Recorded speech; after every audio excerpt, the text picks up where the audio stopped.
In jungle, elephant eats tons of food. But have you ever heard that elephant died because of starvation, because it didn't get any food? No, right? That means God is supplying everyone food. If God can supply tons of food to elephant, will He not supply some little grams of food to a human being who eats little bit of food? So, if a human being dies because of starvation or because of drought, we have to think what could be the reason. If the same God is supplying tons of food to an elephant and a human being is not getting food, that means something is wrong we are doing in our society. That we have to understand. Lord Krishna tells in the Bhagavad Gita in 3rd chapter, in the 14 and 15 verse, in these two verses, He tells how one can get ample amount of food in the society and there would be no drought. He is giving the formula, the success formula of no food shortage. So let's understand this verse. Krishna tells, Annad bhavanti bhutani parjanyad anna sambhava yajna bhavati parjanya yajna karma samudbhava karma brahmadbhavam vidhi brahmakshara samudbhavam tasmad sarvagatam brahma nityam yajna pratisthitham. See, here Lord Krishna is telling, Annad bhavati bhutani. Bhutani means the living entity. If the living entity has to sustain, they need anna, they need food, grains. Anna means food and grain. So they are dependent upon the food grains. Now, from where the food grains comes? Parjanyat anna sambhavat. It comes from the parjanya. Parjanya means rains. When the rain comes on the right time, then the food grains comes. Now, next question, from where the rain comes?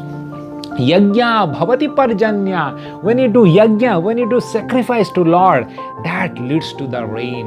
When you worship Lord, then the rains comes at the right time. And how somebody will do sacrifice to Lord? That also Lord explains. Yajna karma samudbhava. When somebody does his duty properly, when he does the right duty, that leads to him to do good sacrifice to Lord. And then how somebody will understand what is the right duty? That also Lord tells. Karma Brahma Udbhavam. When somebody read the Veda, read the ancient scriptures of Lord, then one can understand what is my duty, what to do, what not to do. And from where the Vedas come? Brahma Akshara Samudbhavam. The Vedas comes from Akshara, from Lord Vishnu. From the Lord Vishnu, the Vedas are emanated. And that's why Tasmad Sarvagatam Brahma. Therefore, the Lord, the God is situated everywhere in this universe. Nityam Yajna Pratishthitam. One should worship Lord always. So now the question comes, how should one worship Lord? That in the Kali Santarana Upanishad, Lord telling that Krite yad dhyayate Vishnu Tretaya yajato make Dwapare paricharyaya Kalau tadhari kirtanam. The way in the Satya Yuga, Lord, people were worshipping Lord by meditation. And the same people in the Treta Yuga, they were worshipping Lord by doing yajna, by doing sacrifice. And in the next Yuga, Dwapar Yuga, people were worshipping Lord by worshipping the deity form. And now in this Kali Yuga, in this Yuga, the way of worshipping Lord is by doing Hari Kirtanat, by chanting His name, one can worship God. Now, what name? How to chant? That also explained in the Kali Santarana Upanishad.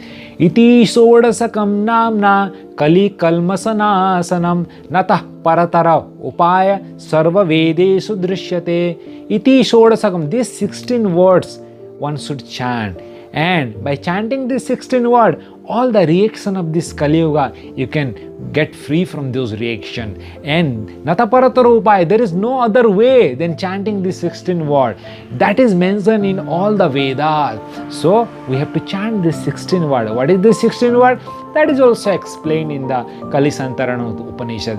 Hare Krishna, Krishna Krishna, Hare Hare, Hare Ramo, Rama Ramo, Hare Hare. So these 16 syllables syllables. When somebody chants this 16 word, automatically he is worshipping Lord Krishna, he is worshipping Ram, he is worshipping Vishnu, he is worshipping God. So by chanting this 16 word, we can worship God in this Kali Yuga. And when we worship God, then the rain will come at the proper time. When the rain will come at the proper time, automatically the grains, the food, everything grow abundantly, and there will be no scarcity of food, and the living entity can stay in this earth planet happily forever.